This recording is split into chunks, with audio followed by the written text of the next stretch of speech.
such a time as this. And welcome back to For Such a Time as This, the place where there is no such thing as a silent witness. Abigail Ruth, who is a constant commenter on our roundtable, has written an article pertaining to the COVID-19 issue.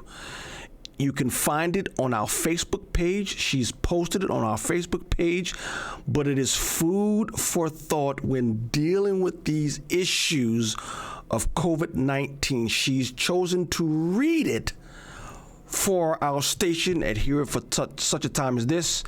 Here is the article by Miss Abigail Ruth. You Can Keep the Mask by Abigail Ruth.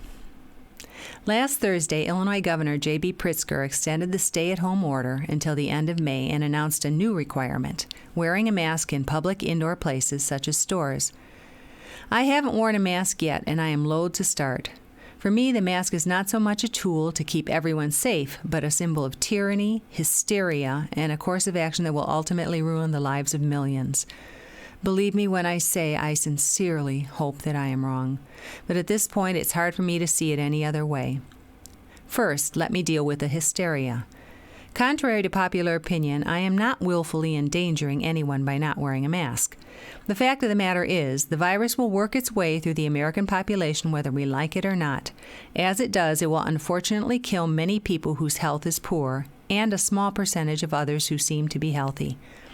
Every communicable disease works this way. It takes the weakest first. This is called Farr's Law. Look it up. We cannot stop it. Let me repeat that. We cannot stop the virus from working its way through the American population. In fact, the so-called success of mitigation might amount to little more than Farr's Law in action. Mitigation might slow it down somewhat, but it will not stop it. Now that our health care system is geared up, we should not even want to stop it, because it will simply come back. In the absence of a vaccine that might never come, vast numbers of people becoming infected and developing immunity is the only way to get rid of it. Second, and again, contrary to popular opinion, COVID-19 is not particularly dangerous. Fear of this virus is little more than media-fueled hysteria grounded in ignorance.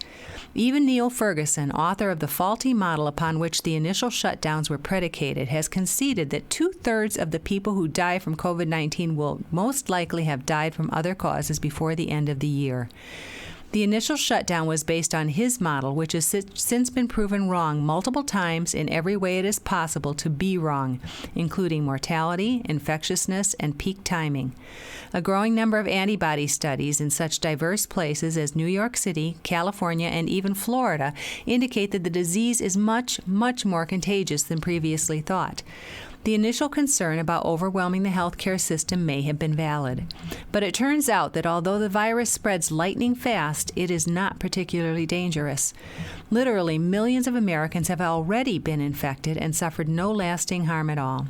When you crunch the numbers, I did, the actual death rate turns out to be less than a tiny fraction of 0.1%. Only a very small percentage of those who are infected with COVID-19 will become seriously ill, let alone die.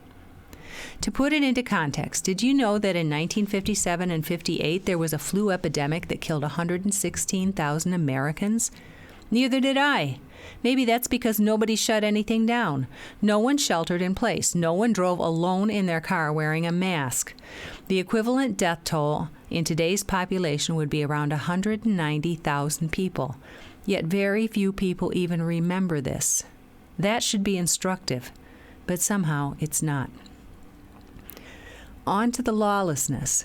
Governor Pritzker does not have the legal authority to force people to stay home, let alone to pick and choose whose businesses to close for an indefinite period of time.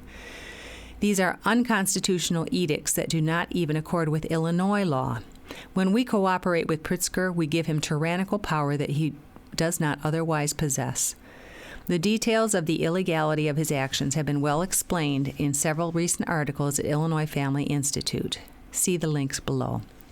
Furthermore, a man who champions the slaughter of unborn babies throughout all 9 months of pregnancy can hardly be counted on to make a wise moral decision when the issue is complicated.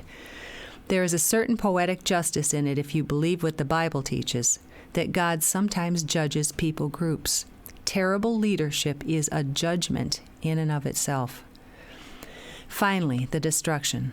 Behind all of this and garnering shockingly little attention is the fact that the livelihoods of millions of American families are being destroyed as we speak. Upon being told that people have depleted their savings, can't access government assistance, and are becoming increasingly desperate as to how to feed their families, New York's Governor Mario Cuomo gave this astonishing advice, quote, "Take the job as an essential worker," end quote. The stupidity of that remark is superseded only by its callousness. Cuomo is a multimillionaire who has yet even to miss a haircut. Apparently, both he and Governor Pritzker are determined to save as many of us as they can, even if it kills us.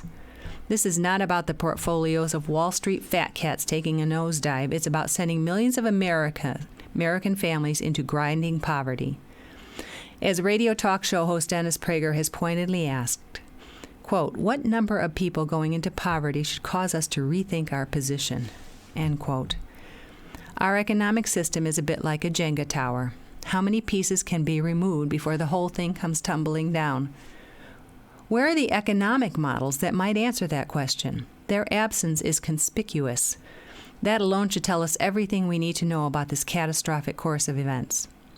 Already, the UN is predicting that hundreds of millions of children across the world will die, not because of the virus, but because of the shutdown. If we continue down this road, I'm afraid that the virus itself will end up being nothing more than a footnote to the greatest economic collapse in world history. Again, I really hope that I am wrong. If it is not already too late, recovery will depend on whether or not our leaders are willing to reverse course. Christians are supposed to be people of the truth.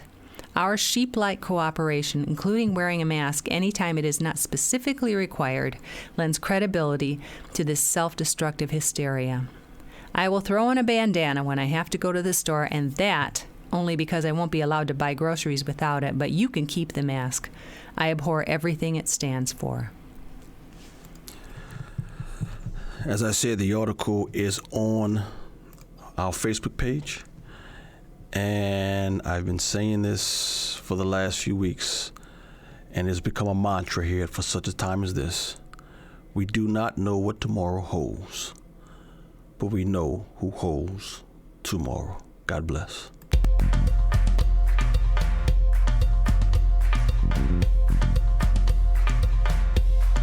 For such a time as this,